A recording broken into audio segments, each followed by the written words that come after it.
En este video vamos a estar viendo las recomendaciones que tiene la comunidad china sobre NT. Así es, ya está a punto de salir este juego. Hay gente que ya lo ha jugado, hay gente que ya está haciendo guías en China, que ya tiene preparado todo. Así que bueno, vamos a revisar toda esa información para que nos vayamos preparando nosotros.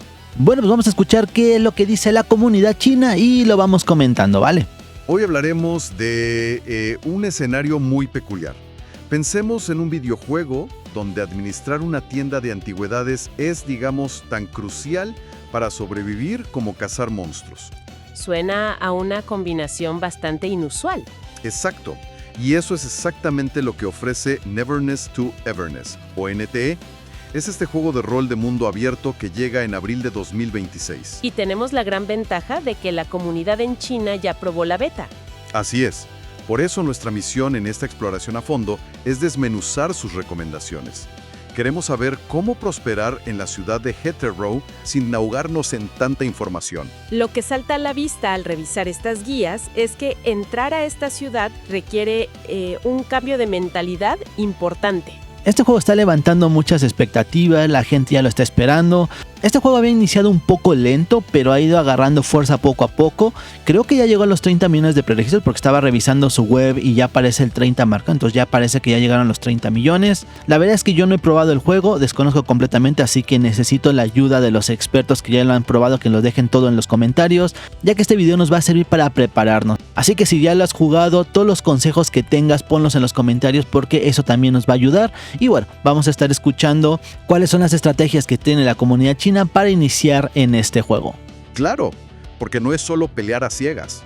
Exacto, o sea, no basta con salir y subir de nivel repetitivamente. La clave está en entender el ritmo de la ciudad y sus restricciones. Pues vayamos al grano con esa supervivencia básica. Todo juego de este tipo tiene combate, pero, presionar botones a lo loco parece que no funciona aquí. No para nada. Los reportes advierten que el combate se basa muchísimo en la paciencia. Hay que hacer una esquiva perfecta justo cuando hay un destello rojo del enemigo. Ah, el clásico indicador visual. Sí, y al lograrlo, el sistema te empuja a cambiar rápido de personaje para soltar ráfagas de daño. O sea, hay atacantes muy fuertes como Nanali. Pero ella sola no sobrevive, ¿verdad? Claro que no, necesitas combinarla con soportes como Dakodil. Sus habilidades rompen defensas y evitan que te interrumpan los ataques. El tema de los personajes lo vamos a revisar más adelante. Más adelante vamos a ver cuáles son los personajes que más recomienda la comunidad china, cuáles son los personajes meta, los que vieron más fuertes y demás. Obviamente esto puede cambiar en la salida del juego, pero nos podemos ir dando una idea para saber qué tirar cuando salga el gacha o qué personajes poder probar y demás. Entonces, por el momento, vamos a centrarnos en las recomendaciones que nos deja la comunidad y ya más adelante profundizaremos un poquito en investigar lo de los personajes, ¿no? Es decir, en lugar de una pelea de boxeo caótica, esto es más como una coreografía de baile de salón muy precisa. Me gusta esa analogía. Y bueno, hay un límite de energía para ejecutar esta coreografía. La famosa estamina. Ajá.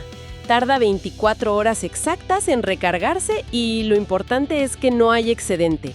No se acumula. O sea, si no la usas, la pierdes. Exactamente. Y los jugadores chinos son muy estrictos aquí.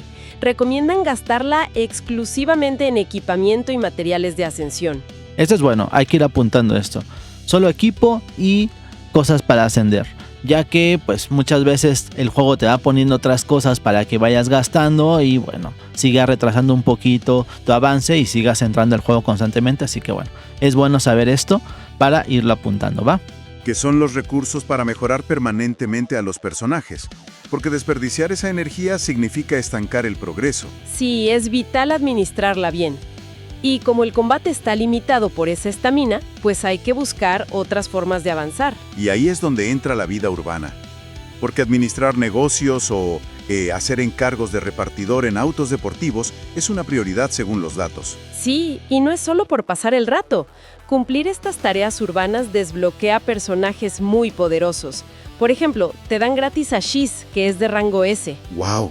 ¿Un rango S gratis solo por hacer entregas? Ah, y vas allá. Hay personajes como Baikang que tienen habilidades urbanas muy específicas. O sea, te permiten hacer trampa, digamos, legalmente en los minijuegos de las tiendas.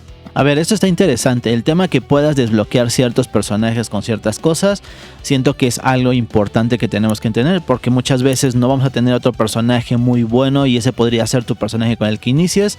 Esto lo voy a investigar un poquito, si hay otros personajes que se puedan desbloquear con algunas cosas y bueno, tendremos que hablar de esto para que la gente sepa sobre esto, ¿no? Pero a ver, un momento. Ser un cazador de anomalías que de pronto frena todo para cuadrar la caja de una tienda, suena rarísimo.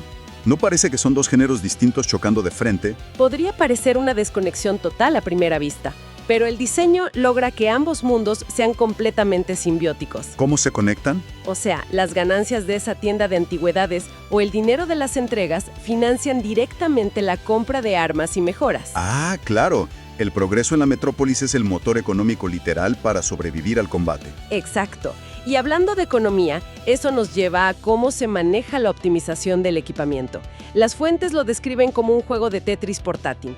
De 2, 3 o 4 espacios. Y lo mejor es que las estadísticas secundarias son fijas. No hay frustración por el azar. ¡Qué gran alivio!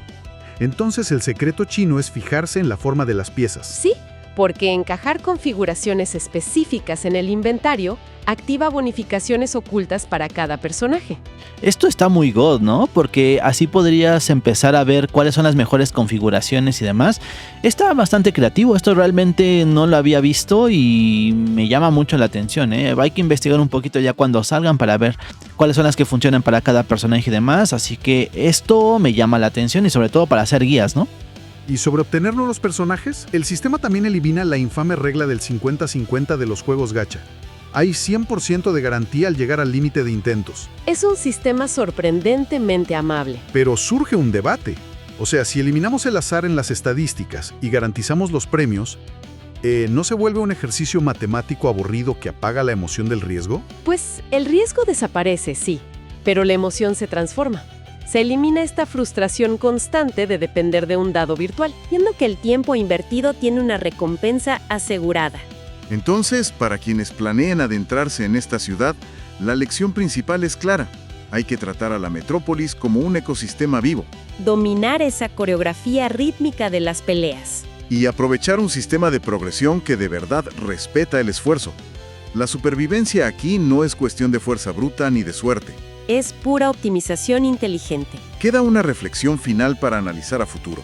Si este modelo tan amigable, centrado en certidumbre en lugar de azar frustrante, resulta ser un éxito rotundo en ventas, ¿podría obligar a toda la industria de los videojuegos a abandonar sus tácticas de monetización más agresivas? Queda la duda en el aire. Bueno, pues ya tenemos un poquito más de información de lo que viene en el juego, algunas recomendaciones, por ejemplo, en qué gastar la energía.